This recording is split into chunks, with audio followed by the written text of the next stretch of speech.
What if I told you that the cup of tea or coffee you drink every single day can either slowly poison your body or silently heal it? You wake up tired, your digestion feels weak, your mind feels heavy, and yet you reach for tea or coffee without thinking. But Buddhism teaches something dangerous to modern life. Every small habit is either medicine or poison. Monks didn't drink tea for pleasure. They drank it for balance, for clarity, for healing. Today, I'll reveal 5 powerful things that Buddhist wisdom aligns with, which you can add to your tea or coffee to support your body, calm your mind, and reduce disease from its root. This is not magic. This is awareness. So before we begin, like this video, subscribe to this channel, because what you're about to hear is not taught in schools, hospitals, or advertisements. And yes, this video will change how you drink tea and coffee forever. 1. Ginger. Buddhism teaches a truth most people discover too late in life. Disease does not begin in hospitals. It begins silently inside the stomach. Before pain appears, before weakness shows, before medicine becomes necessary, the digestive fire weakens. Food stops becoming nourishment. Instead, it becomes burden. Toxins accumulate slowly, quietly, patiently, and one day, the body speaks through illness. Ginger is not just a spice added for taste. Ginger is fire, and fire is life. In ancient Buddhist traditions, digestion was seen as the center of vitality. Monks believed that when digestion is strong, the body defends itself naturally. When digestion weakens, even the strongest body collapses from within. That is why ginger was never treated casually. It was respected, measured, used with intention. When you add fresh ginger to tea or coffee, something profound happens. Your stomach wakes up. Your intestines start moving with purpose. Your blood begins to warm. Your internal cold, the kind modern life creates, starts melting. Cold food, cold drinks, late nights, stress, overthinking. All of these extinguish your inner fire. Ginger reignites it. Modern science now confirms what monks understood centuries ago. Chronic inflammation is the root of most disease, but Buddhism goes deeper. It asks why inflammation exists. The answer is simple and uncomfortable. Poor digestion creates internal toxicity. Ginger does not attack disease directly. It removes the environment in which disease survives. Monks used ginger tea during long meditation hours not to stimulate the mind, but to stabilize the body. It kept them alert without agitation, awake without anxiety, focused without exhaustion. That is the difference between artificial stimulation and natural fire. A weak digestion creates disease. A strong digestion destroys the conditions that allow disease to exist. Feel this truth deeply. When digestion is weak, even healthy food becomes poison. When digestion is strong, even simple food becomes medicine. That is why Buddhism never chased complicated cures. It strengthened the root, and ginger works slowly, honestly, without deception. It does not numb pain. It prevents pain from being born. But here is something most people get wrong, and monks never did. Ginger must be fresh. Powdered ginger is lifeless. It carries memory, not energy. Fresh, ginger still holds fire, still holds vibration, still speaks to the body. When you add fresh ginger slices to your tea or coffee and take that first sip, pause. Feel the warmth spreading not just in your throat, but deep in your chest, your stomach, your core. That warmth is not imagination. That warmth is healing in motion. Buddhism teaches that healing is not dramatic. It is quiet, subtle, daily. No miracle happens in one cup, but every cup builds strength. And one day, without noticing, you realize something shocking. You feel lighter. Your energy lasts longer. Your body resists illness. Your mind feels clearer. That is when you understand. The fire is back. And when the fire returns, disease has nowhere to stay. 2. Turmeric. Long before hospitals, pills, and chemical names, ancient Asia bowed to a golden root. Turmeric was never treated as ordinary food. It was medicine, ritual, and protection. In Buddhist cultures, turmeric touched the body, the kitchen, and even the temple floor because it was believed to cleanse not just flesh, but energy itself. Buddhism teaches that disease is not random. Illness appears when the balance between blood, energy, and mind is disturbed. when heat becomes chaotic, when cold becomes stagnant, when toxins accumulate silently. Turmeric was used to restore that balance gently, patiently, without violence. When you add turmeric to tea or coffee, you are not fighting illness. You are correcting an internal imbalance that has been growing for years. Modern science now uses the word inflammation. Buddhism used a simpler word, imbalance. Inflammation is not the disease. It is the soil in which disease grows. Turmeric works where most medicines fail at the root. It enters the bloodstream quietly. It cleans the liver slowly. It lubricates the joints softly. It strengthens immunity without overstimulation. Monks understood something modern life ignores. Healing must never shock the body. That is why turmeric was used in small amounts. A pinch, never more. Excess creates aggression in the system. Balance creates healing. Turmeric does not numb pain. It reduces the reason pain exists. Your liver, the most overworked organ of modern humans, carries anger, toxins, stress, and excess. Buddhism viewed liver stagnation as emotional and physical toxicity combined. Turmeric was used to help the liver breathe again, filter again, live again. When the liver heals, the blood cleans itself. When the blood cleans itself, the body stops attacking itself. This is why turmeric strengthens joints, not by coating them, but by purifying the blood that feeds them. This is why immunity improves, not by forcing defense, but by removing internal confusion. Monks did not chase symptoms. They removed causes. Turmeric does not declare war on disease. It dissolves the environment that allows disease to survive. And there is something deeply symbolic about its color. Golden like sunlight, like awakening, like clarity after darkness. Buddhism teaches that healing must be light, not heavy, soft, not aggressive, consistent, not extreme. That is why turmeric was never swallowed in desperation. It was consumed with calm. When you add turmeric to tea or coffee, stir slowly. Watch the liquid turn golden. That transformation mirrors what happens inside you slowly, quietly, invisibly. No dramatic sensation, no instant relief, just gradual correction. This is how real healing feels. Day by day, inflammation lowers, energy stabilizes, the body stops fighting itself. And one morning you wake up without stiffness, without heaviness, without unexplained fatigue. That is turmeric working, not as a miracle, but as truth applied daily. Buddhism teaches what is done gently lasts longest. Add a pinch only, because healing never needs excess. 3. Cinnamon. In Buddhist monasteries, energy was never chased. It was protected. Monks did not seek sudden bursts of strength or excitement. They understood something modern life has forgotten. Energy that rises too fast always collapses harder. That is why cinnamon held a quiet but powerful place in monastic practice, not as stimulation, but as stability. Buddhism teaches that when the blood is unstable, the mind becomes restless. And when the mind is restless, the body begins to break down.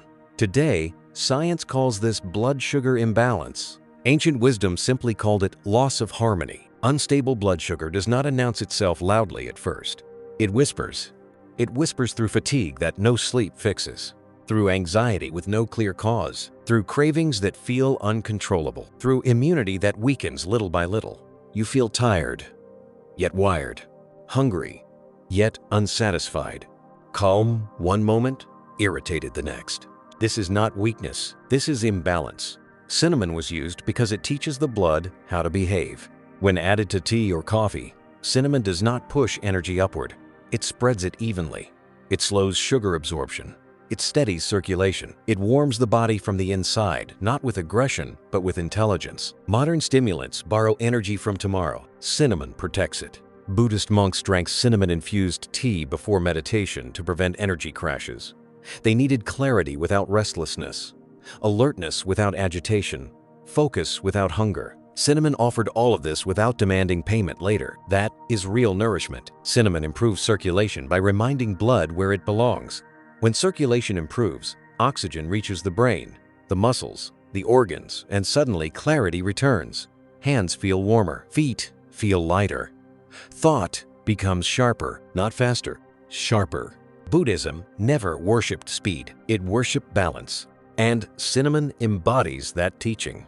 It warms the body, gently essential in a world full of cold foods, cold drinks, cold environments, and emotional coldness. Internal cold creates stagnation. Stagnation invites disease. Cinnamon dissolves stagnation before it becomes illness. But here is the most powerful truth monks understood. Energy that comes from stimulation creates dependency. Energy that comes from balance creates freedom. Cinnamon does not excite the nervous system. It calms it. That is why focus improves. That is why anxiety softens. That is why cravings lose control. When blood sugar stabilizes, the mind stops panicking. When the mind stops panicking, the body heals faster. This is why immunity strengthens naturally. Not because the body is forced into defense, but because confusion disappears. Cinnamon gives energy without stealing from tomorrow. No crash, no withdrawal, no exhaustion, just steadiness. Buddhism teaches moderation, not stimulation. The middle path, not extremes. Add cinnamon to your tea or coffee, and notice how the body responds differently. No rush, no spike, no sudden excitement, just warmth, clarity, presence. This is how monks lived long, stable lives without medicine, not by fighting the body, but by listening to it. And when you feel that steady warmth spreading through your chest, when hunger quiets, when focus sharpens, understand this. That is balance returning, and balance is the highest form of health. 4. Cardamom. Most people don't realize this, but the way tea or coffee makes them feel afterward is not normal. The slight anxiety, the racing thoughts, the tight chest, the uneasy stomach, the subtle irritation that follows. People think this is energy, but Buddhism would call it disturbance. A disturbed stomach creates a disturbed mind, and a disturbed mind invites sickness. This is why monks never drank tea or coffee carelessly. Every ingredient was chosen not for taste, but for mental balance. Cardamom was added not to impress the senses, but to protect the nervous system from chaos. Cardamom is not loud. It does not announce itself. It works silently, the same way real healing does. When added to tea or coffee, cardamom immediately corrects acidity. That burning sensation in the gut, that tightness in the chest, that unsettled feeling after caffeine, cardamom neutralizes it before it travels upward into the mind. Buddhism teaches that when digestion becomes acidic, thoughts also become acidic. Irritation rises. Restlessness spreads. The mind jumps from one worry to another, and slowly, without warning, peace disappears. Cardamom stops this chain reaction. It cools the stomach without extinguishing digestive fire. It calms the nerves without sedating the mind. It cleans the gut without shocking the system. Monks used cardamom during long study and meditation hours because it kept the mind clear, not excited, alert, not anxious, present, not scattered. This is the difference between stimulation and clarity. Cardamom also cleans the breath, but not just the mouth. In Buddhist understanding, foul breath reflected internal impurity. Cardamom purified the gut, and the breath followed. When the gut heals, the body stops carrying heaviness. And heaviness is not just physical, it is emotional. Modern life fills the nervous system with constant noise notifications, deadlines, pressure, comparison. Cardamom acts like silence for the body. It tells the nerves, you are safe. And when the nervous system feels safe, healing accelerates. This is why mental clarity improves. Not because thoughts become sharper, but because unnecessary thoughts fall away. Buddhism teaches that clarity is not about adding knowledge. It is about removing disturbance. Cardamom removes disturbance. But here is the mistake most people make. They use artificial flavor. Essence, powder, chemical imitation. These carry no life force, no intelligence, no calming energy. Monks always crushed fresh pods, slowly, mindfully, releasing aroma, oil, and intention together. Healing begins at the moment of preparation.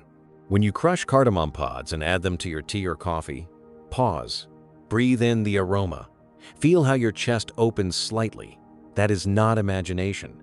That is the nervous system relaxing. This is medicine without a label. And remember this Buddhist truth. A restless mind invites sickness.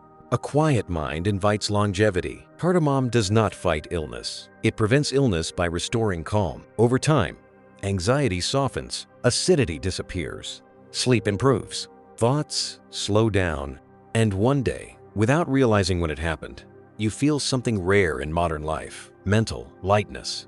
That is cardamom working quietly, faithfully, daily. 5. Honey, never with boiling heat. This point is not optional. This point is crucial. In Buddhist traditions, honey was never treated as a casual sweetener. It was medicine. It was a carrier. It was a substance that could heal or harm depending entirely on how it was used. And Buddhism teaches something uncomfortable but essential. Right action matters more than good intention. You can intend to heal and still damage the body if awareness is missing. Monks used honey sparingly, respectfully, and precisely. Not because honey is weak, but because it is powerful. Honey was believed to strengthen immunity, repair the gut lining, and most importantly, act as a vehicle carrying herbs and medicines deeper into the body where they could truly work. Honey does not heal loudly. It heals quietly, deeply, patiently. When consumed correctly, honey coats the digestive tract like a protective layer. It soothes irritation. It repairs micro-damage in the gut. It supports beneficial bacteria. And when combined with herbs like ginger, turmeric, cinnamon, or cardamom, it pulls their benefits inward deeper than water ever could. That is why monks called honey a carrier. But here is where modern life makes a dangerous mistake. Honey must never be added to boiling hot tea or coffee. Never. In ancient Buddhist and Ayurvedic understanding, heat destroys honey's intelligence. When overheated, honey loses its harmony and becomes disruptive to digestion. Instead of healing the gut, it burdens it. Instead of strengthening immunity, it confuses it. Modern people rush. Monks waited. Let this sink in. Healing does not like haste. When you pour boiling liquid and immediately add honey, you are acting with good intention but wrong timing. Buddhism warns that this is how suffering is created. Not through evil, but through carelessness. Let the drink cool slightly, not cold, just gentle. Only then, add honey. This pause is not just physical, it is spiritual. It trains patience, awareness, respect for the process. The monks believed that the moment you slow down, the body begins to trust you again. And when the body trusts you, it heals faster. Honey strengthens immunity, not by attacking illness, but by supporting the body's natural intelligence. It teaches the immune system how to respond instead of overreact. It heals the gut not by force, but by nourishment. And when the gut heals, the mind follows. Because Buddhism understood something modern medicine often ignores, the gut and the mind are not separate. A damaged gut creates fear, anxiety, irritation, and restlessness. A healed gut creates calm, stability, groundedness. Honey plays a silent role in this balance, but monks never consumed it excessively. Too much sweetness creates attachment. Attachment creates imbalance. Imbalance creates suffering. So they used honey as medicine, not pleasure. A small amount, used correctly, used mindfully. And that is the final teaching of this video. Healing is not about adding powerful things. It is about using simple things correctly. Buddhism teaches that wisdom is not knowing what to use, but knowing how and when. Add honey only when the heat has softened. Add it with patience. Add it with awareness. And remember, good intention without right action still creates harm. Right action, even in silence, creates healing. This is not just about tea or coffee. This is about how you live. As we conclude, monks didn't fear disease. They removed its causes. They ate simply, drank mindfully, lived slowly. Your tea and coffee can either increase suffering or reduce it. The choice is not in medicine. The choice is in daily awareness. Drink with intention. Heal without force. If this video awakened you, like, subscribe, and share it with someone who drinks tea or coffee every day without knowing what it's doing to them. Because the Buddha never said, take more medicine. He said, understand the cause and suffering ends.